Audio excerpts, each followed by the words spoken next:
మన ధ్యానము నిమిత్తము దేవుని పరిశుద్ధ గ్రంథము నుండి దేవుని వాక్యమును ధ్యానించుదము। आज के अध्ययन के लिए परमेश्वर के जीवित वचन से हम निकाल लेंगे పేతురు రాసిన మొదటి పత్రిక మొదటి అధ్యాయము 14వ వచనం। और प्रेरित हम देख लेते हैं पहला पत्रस। నేను పరిశుద్ధుడనై ఉన్నాను గనుక మీరును పరిశుద్ధులై ఉండుడని రాయబడి ఉన్నది। కాగా మీరు విధేయులకు పిల్లలై మీ పూర్వపు అజ్ఞాన దశలో మీకుండిన ఆశలను అనుసరించి ప్రవర్తింపక మిమ్మల్ని పిలిచిన వాడు పరిశుద్ధులై ఉన్న ప్రకారము మీరును సమస్త ప్రవర్తన యందు పరిశుద్ధులై ఉండుడి। 14-15 हम पढ़ लेंगे। और आज्ञाकारी बालकों की नाई अपनी आज्ञाकारिता के समय की पुरानी अभिलाषाओं के सदृश ना बनो। కొత్త నిబంధన గ్రంథంలో 27 పుస్తకాలు ఉన్నాయి। और नए नियम में 27 पुस्तकें हैं। పేతురు ఈ పత్రిక ఈ యొక్క క్రొత్త నిబంధనలో 2 పత్రికలు రాశారు। और पत्रस जो कि प्रभु के चेले था वो है यहाँ पे 2 पत्रिका को लिखा है। మొదటి పత్రికలో మొదటి అధ్యాయము 14, 15, 16 వచనాలు మనం చదివాం। और पहला पत्रस के पहला अध्याय के 13, 14, 15, 16 को हमने पढ़े हैं। పేతురు గారు ఇలా వ్రాస్తూ ఉన్నారు। और पत्रस इस रीति से लिखता है, పరిశుద్ధులై ఉండుడి और तुम पवित्र बने रहो। దేవుడు లేవియా కాండం 11వ అధ్యాయం 44వ వచనంలో ఇలా తెలియజేశాడు। और इस रीति से परमेश्वर जो है एलिया नबी की पुस्तक में भी जो है इस रीति से 14 अध्याय में लिखा गया, నేను పరిశుద్ధుడనై ఉన్నాను గనుక మీరును పరిశుద్ధులై ఉండుడి। क्योंकि मैं पवित्र हूँ तुम भी पवित्र बने रहो। అదే మాట పేతురు తన పత్రికలో జ్ఞాపకం చేస్తున్నాడు। और वही बात को पत्रस अपनी पत्री में जो है हमें स्मरण दिलाता है। దేవుడు పరిశుద్ధుడు గనుక क्योंकि परमेश्वर पवित्र है మీరు పరిశుద్ధులుగా ఉండండి అంటున్నాడు। और तुम भी पवित्र बने रहो कहकर हमें आश्वासन देता है। దేవుడు మన నుండి కోరుకునేది పరిశుద్ధత। और परमेश्वर हमसे जो चाहता है वो है हम पवित्र बने रहे। ఈ దినాల్లో అనేక మంది యేసు ప్రభుని నమ్ముతున్నారు। और प्रस्तुत दिनों में हम देखते हैं बहुत से लोग हैं जो कि प्रभु यीशु मसीह को ग्रहण तो करते हैं, దేవుని సన్నిధికి వస్తున్నారు, परमेश्वर की उपस्थिति में आते तो हैं, దేవుణ్ణి ఆరాధించుచున్నారు, परमेश्वर की आराधना तो करते हैं, దేవునికి దశమ భాగములు और ఇస్తున్నారు, परमेश्वर को भेंट स्वरूप जो है वे लोग अपने अपने दशमांश देते हैं, దేవునికి కానుకలు ఇస్తున్నారు। परमेश्वर को भेंट चढ़ाते हैं। ఎంతమంది పవిత్రంగా ఉంటున్నారనేది ఒక పెద్ద ప్రశ్న। और कितने लोग ऐसे हैं जो कि पवित्र बने रहते हैं, ये एक प्रश्न चिन्ह है। ఇవన్నీ అవసరమే, और ये सब कुछ जरूरी तो है ही, వాటితో పాటు పరిశుద్ధత మరీ అవసరం। और उन सब के साथ साथ जो है पवित्रता बने रहना वो सबसे मुख्य बात है। మనం ఎందుకు పరిశుద్ధంగా ఉండాలని దేవుడు చెప్పుచున్నాడు? और परमेश्वर क्यों कहता है कि हमें पवित्र बने रहने के लिए? మన ఆశీర్వాదం కొరకే, ताकि हम पर आशीष बनी रहे। మనం పరిశుద్ధంగా ఉండుట వల్ల కలిగే 7 ఫలితాలు మీకు తెలియజేస్తాను। और हम पवित्र बने रहने से हमारे साथ हमारे ऊपर जो है 7 बातें जो है हमें आशीष की बात बनती है वो हम आज जानेंगे। నిర్గమకాండం 19వ అధ్యాయం 10, 11 వచనాలు। और निर्गमन उसका 19 अध्याय को निकाल लेंगे और उसका 10 और 11 वचन को पढ़ेंगे। निर्गमन 10 చదువమ్మా। యెహోవా మోషేతో చదువమ్మా। నీవు ప్రజల యొద్దకు వెళ్లి నేడును రేపును వారిని పరిశుద్ధపరచుము, వారు తమ బట్టలు ఉతుకుకొని 3వ నాటికి సిద్ధముగా ఉండవలెను। 3వ నాడు యెహోవా ప్రజలందరి కనుల ఎదుట సీనాయి పర్వతం మీదకి దిగివచ్చును। చాలండి। तब यहोवा ने मूसा से कहा, लोगों के पास जा और उन्हें आज और कल पवित्र करना, और वे अपने वस्त्र धो ले, और वे तीसरे दिन तक तैयार हो रहे, क्योंकि तीसरे दिन यहोवा सब लोगों के देखते सीने पर्वत पर उतर आएगा।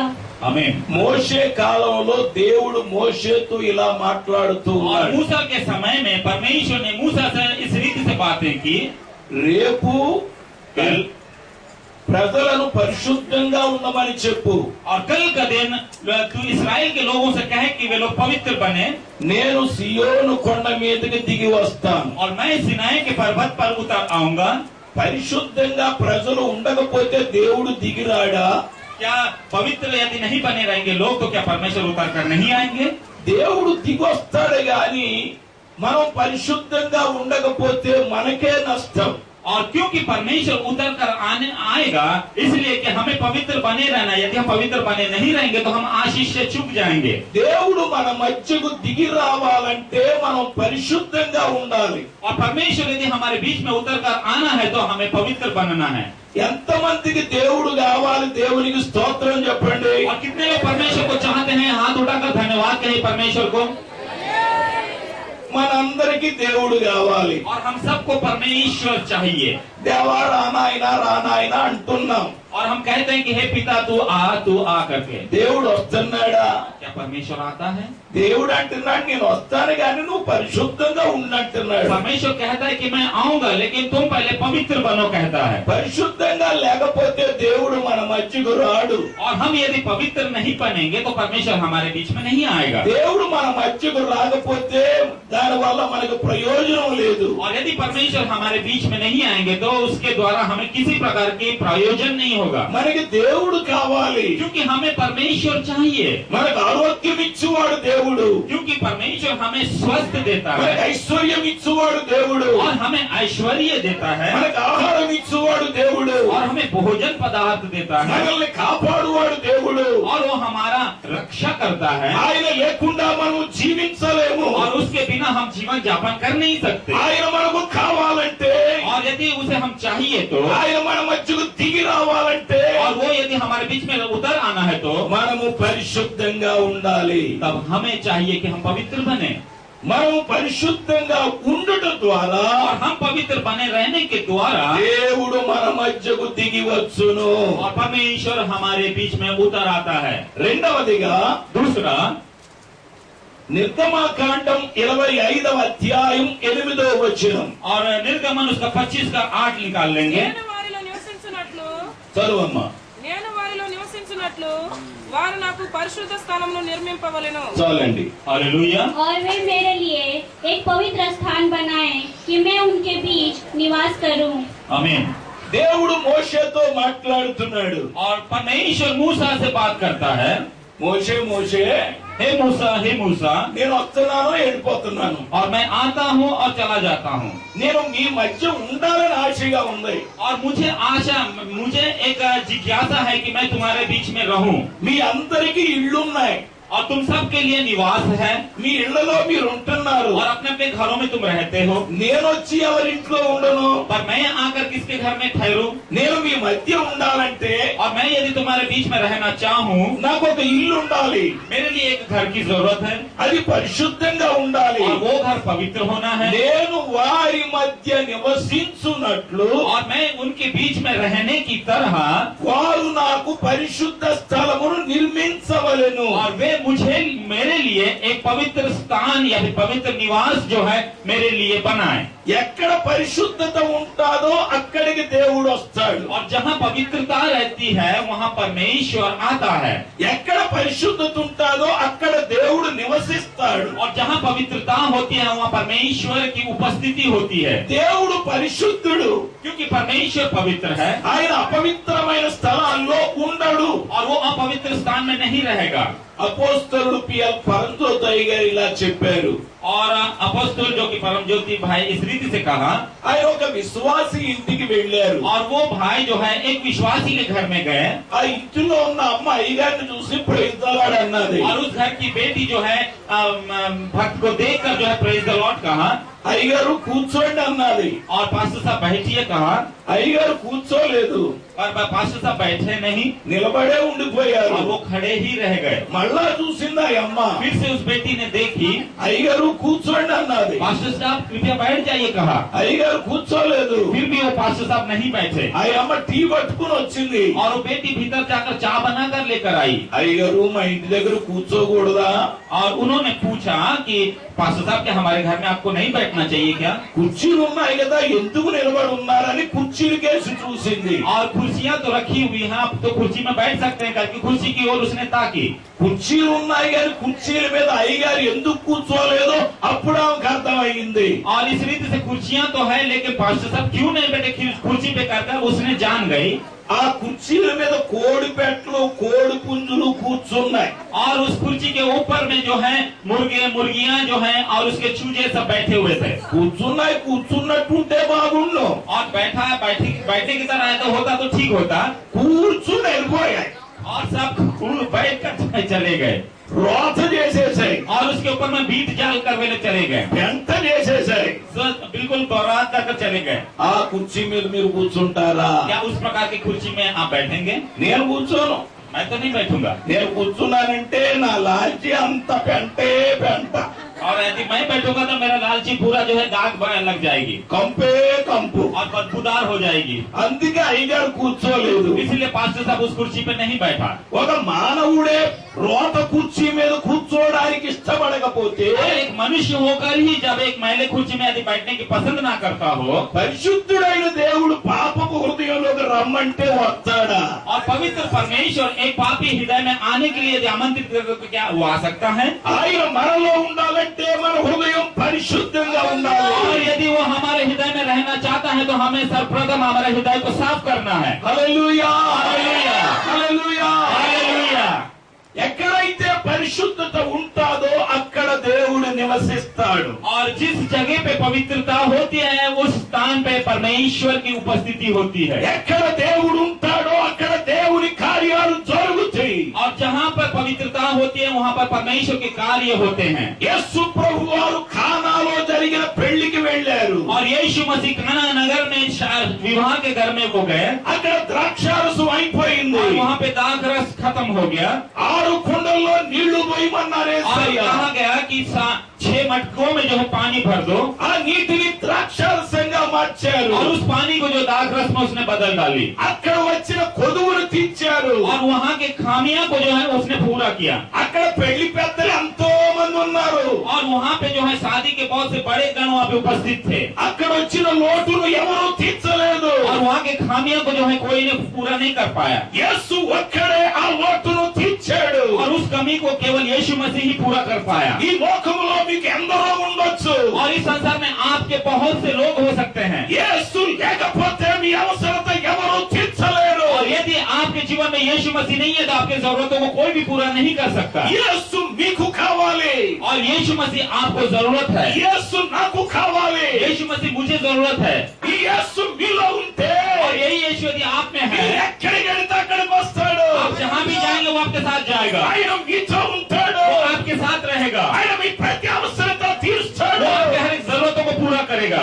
యేసు మీలో ఉండాలంటే यीशु यदि आप में रहना है మీరు तो పరిశుద్ధంగా ఉండాలి.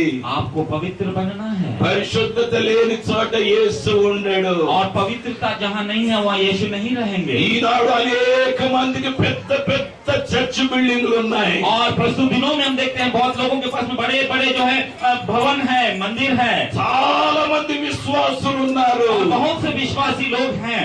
ఆ సంఘాల్లో శాంతి లేదు, उस कलीसिया में शांति नहीं है, సమాధానం లేదు, मेल मिलाप नहीं है, దేవుని కార్యాలు జరగడం లేదు. परमेश्वर के कार्य नहीं होते हैं। కారణం ఏంటి? कारण क्या है? అక్కడ చర్చ్ ప్రెసిడెంట్ గారు ఉన్నారు, और उस कलीसिया के अध्यक्ष जी हैं, వైస్ ప్రెసిడెంట్ గారు ఉన్నారు, और उपाध्यक्ष जी हैं, సెక్రటరీ గారు ఉన్నారు, और सेक्रेटरी महोदय जी हैं, ప్రెసిడెంట్ గారు ఉన్నారు. और खजांची हैं, యేసు లేడు. और यीशु मसीह नहीं है, అందుకే ఆశీర్వాదం లేదు. इसीलिए आशीष नहीं है। ఎప్పుడు చూసినా కొట్లాట్లే, जब देखो लड़ाई झगड़े, గొడవలే, जब देखो लड़ाइयाँ, అభివృద్ధి లేదు, ये नहीं है, ఆశీర్వాదం లేదు. आशीष नहीं है। ప్రియులారా, प्रियो, అది చిన్న మందిరమా, क्या वो छोटा मंदिर है పెద్ద మందిరమా, या फिर बड़ा मंदिर అది है, మనకు అక్కర్లేదు. ये जरूरत नहीं అక్కడ है। యేసు ఉన్నాడా లేదా అది మనకు కావాలి. हमें चाहिए वहाँ यीशु है या नहीं। మన సంఘములో యేసు ఉండాలంటే और हमारे कलीसिया में यदि यीशु रहना है तो మన సంఘం పరిశుద్ధంగా ఉండాలి. हमारे कलीसिया पवित्रता में మన रहना है। ఇంట్లో యేసు ఉండాలంటే हमारे घर में यदि यीशु का होना है, మన ఇల్లు పరిశుద్ధంగా हमारा ఉండాలి. घर पवित्र बनाना है, నాలో యేసు ఉండాలంటే मुझमें यीशु यदि रहना है, నేను పరిశుద్ధుడిగా ఉండాలి. मुझे पवित्र बनना है। అందుకే దేవుడు అంటున్నాడు, इसलिए परमेश्वर कहता है నేను పరిశుద్ధుడను గనుక कि मैं पवित्र हूँ, మీరు పరిశుద్ధంగా ఉండండి. आप सब भी पवित्र बनो। మీరు పరిశుద్ధంగా ఉంటే तुम यदि पवित्र बने మీ रहोगे, దగ్గరకు వస్తాను, मैं तुम्हारे पास మీ आऊंगा కూటాలకు వస్తాను, और मैं तुम्हारे सभाओं में आऊंगा, మీ ఫంక్షన్లకు వస్తాను. तुम्हारे कार्यक्रमों में आऊंगा। మీరు పరిశుద్ధంగా ఉంటే और तुम यदि पवित्र रहोगे, మీలో నివసిస్తాను, मैं तुम्हारे बीच में మీ निवास ప్రతి करूंगा, అవసరత తీరుస్తాను. तुम्हारी हर एक जरूरतों को पूरा करूंगा। పరిశుద్ధంగా ఉండండి అంటున్నాడు. और कहता है कि तुम पवित्र बनो। మూడవదిగా तीसरा, కొరింథీయులకు రాసిన రెండవ పత్రిక और कोरिन्थियों की दूसरी कोरिन्थियों की पुस्तक 6వ అధ్యాయం उसका 6वां अध्याय 14వ వచనము నుండి 18వ వచనం వరకు. और 14 वचन से लेकर 18 वचन तक हम पढ़ेंगे। మీరు అవిశ్వాసులతో జోడుగా ఉండకుడి. నీతికి దుర్నీతితో ఏమి సాంగత్యము? వెలుగునకు చీకటితో ఏమి పోతు? క్రీస్తునకు బేలియలతో ఏమి సంబంధము? అవిశ్వాసితో విశ్వాసికి పాలెక్కడిది? దేవుని ఆలయంనకు విగ్రహంతో ఏమి పొందిక? మనము జీవం గల దేవుని ఆలయమై ఉన్నాం. అందుకు దేవుడు ఇలాగు సెలవిచ్చుచున్నాడు, నేను వారిలో నివసించి సంచరింతును, నేను వారి దేవుడనై యుందును, వారు నా ప్రజలై యుందురు. కావున మీరు వారి మధ్య నుండి బయలు వెడలి ప్రత్యేకముగా ఉండుడి. అపవిత్రమైన దానిని ముట్టకుడని ప్రభువు చెప్పుచున్నాడు. మరియు నేను మిమ్మల్ని చేర్చుకుందును, మీకు తండ్రినై యుందును, మీరు నాకు కుమారులను కుమార్తెలనై యుందురని సర్వశక్తి గల ప్రభువు చెప్పుచున్నాడు. अविश्वासी के साथ असमान जुए में न जुटो, क्योंकि धार्मिकता और अधर्म का क्या मेलजोल, या ज्योति और अंधकार की क्या संगति, और मसीह का बलियार के साथ क्या लगाव, या विश्वासी के साथ अविश्वासी का क्या नाता, और मूर्तों के साथ परमेश्वर का मंदिर का क्या संबंध, क्योंकि हम तो जीवित परमेश्वर के मंदिर हैं, जैसा परमेश्वर ने कहा है कि मैं उनमें बसूंगा और उनमें चला फिरा करूंगा, और मैं उनका परमेश्वर होऊंगा और वे मेरे लोग होंगे, क्योंकि प्रभु कहता है कि मैं उनके बीच में निकलो और अगर अलग रहो और अशुद्ध वस्तुओं को मत छुओ, और मैं तुम्हें ग्रहण करूंगा और तुम्हारा पिता होऊंगा और तुम मेरे बेटे और बेटियां होगे। यह सर्वशक्तिमान प्रभु परमेश्वर का वचन है। మీరు అవిశ్వాసులతో విచ్చోడుగా ఉండకుడి. और तुम जो है अविश्वासियों के साथ में किसी प्रकार की मेल जोल ना रखो, कहता है। మీరు నన్ను నమ్ముకున్నారు, और क्योंकि तुमने मुझे जाना है పాపాన్ని ఒప్పుకున్నారు, और अपने पापों को मान लिए हो, బాప్తిసం తీసుకున్నారు, बपतिस्मा लिए हो, పరిశుద్ధులు అయ్యారు, पवित्र बने हो, రక్షణ పొందుకున్నారు, उद्धार पाए हो, మీరు మళ్ళా అవిశ్వాసులతో కలిసి ఉండకూడదు. इसलिए तुम फिर से जो है अविश्वासियों के साथ में मिलकर नहीं रहना है, వారి ఆచారాల్లో పాలు పొందకూడదు, और उनके सिद्धांतों में तुमको जो है सम्मेल नहीं होना है, విగ్రహారాధన చెయ్యకూడదు. और मूर्ति पूजा तुम्हें नहीं करनी है, మీరు ప్రత్యేకంగా ఉండాలి, और तुम्हें एक विशेष या फिर अलग होकर रहना है, మీరు పరిశుద్ధంగా ఉండాలి. और तुम्हें पवित्र बनकर रहना है। మీరు ప్రత్యేకముగా ఉంటే, और तुम जब विशेष होकर रहोगे, మీరు పరిశుద్ధంగా ఉంటే जब तुम पवित्र होकर रहोगे, మీరు నాకు ప్రజలై ఉంటారు, और तुम मेरे लोग बने रहोगे, నేను మీకు తండ్రిగా ఉంటాను, और मैं तुम्हारा पिता होकर रहूंगा, మీరు నాకు కుమారులు కుమార్తెలుగా और ఉంటారు. तुम मेरे जो है मेरे बेटे और बेटी बने रहोगे। మనము పరిశుద్ధంగా ఉండడం వల్ల కలిగే మూడో ఫలితం ఏమనగా, और हम पवित्र बने रहने का जो तीसरी बात वो ये है, దేవుడు మనకు తండ్రిగా ఉంటాడు, और पिता जो परमेश्वर जो हमारा पिता बनकर रहेगा, మనం ఆయన కుమారులుగా కుమార్తెలుగా ఉంటాం. और हम उसके बेटे और बेटियां बने रहेंगे। తల్లి అయినా తన బిడ్డను మరచును గాని, और माँ हो सकता है अपने बच्चों को भूल सकती है, నేను మిమ్మును మరువను అన్నాడు యేసయ్య. और यीशु ने कहा कि मैं तुम्हें कतई ही नहीं भूलूंगा। మీ పరలోకమందున్న తండ్రి और तुम्हारा स्वर्गीय पिता తన్ను అడుగువారికి పరిశుద్ధాత్మను ఎంతో నిశ్చయముగా అనుగ్రహించును. और मांगने वालों को जो है अपने पवित्रता पूरी रीति से देता है। దేవుడు మన తండ్రిగా ఉంటే, और परमेश्वर यदि हमारा पिता बनकर रहे, మనం ఏది అడిగితే అది మనకిస్తాడు. और हम जो कुछ मांगेंगे वो हमें देगा, మనం ఆయన పిల్లలము గనుక. क्योंकि हम उसके संतान हैं। చాలా మంది ప్రభువుని నమ్ముతున్నారు గాని बहुत लोग प्रभु को तो विश्वास करते हैं,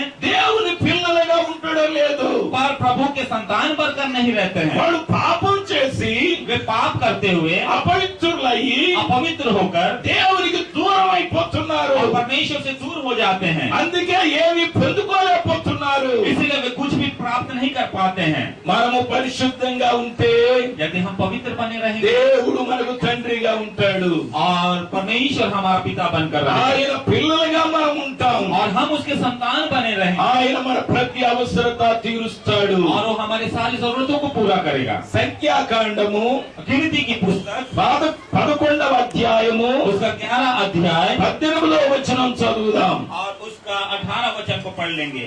11-18 నీవు జనులను చూసి ఇట్లనము, మిమ్మును మీరు రేపటికి పరిశుద్ధపరచుకొనుడి, మీరు మాంసం తిందురు.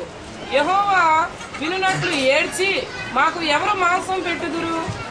ఐగుప్తులో మాకు బాగుగానే జరిగినదని మీరు చెప్పుకొంటిరి గనుక యెహోవా మీకు మాంసం ఇచ్చును, మీరు తిందురు. और लोगों से कह कि कल के लिए अपने को पवित्र करो, तब तुम्हें मांस खाने को मिलेगा, क्योंकि तुम यहोवा के सुनते हुए यह कहकर रोए हो कि हमें मांस खाने को कौन देगा? हम मिस्र ही में भले थे, सो यहोवा तुमको मांस खाने को देगा और तुम खाना। आमीन। దేవునికి స్తోత్రం. परमेश्वर की स्तुति हो। ఇశ్రాయేలు ప్రజలు ఐగుప్తు దేశం నుండి కానాను దేశానికి వెళ్తున్నారు. और इस्राएल के लोग जो है मिस्र से निकलकर जो है कानान की ओर जाते हैं, అది అరణ్య ప్రయాణం. और वो जंगल का रास्ता है।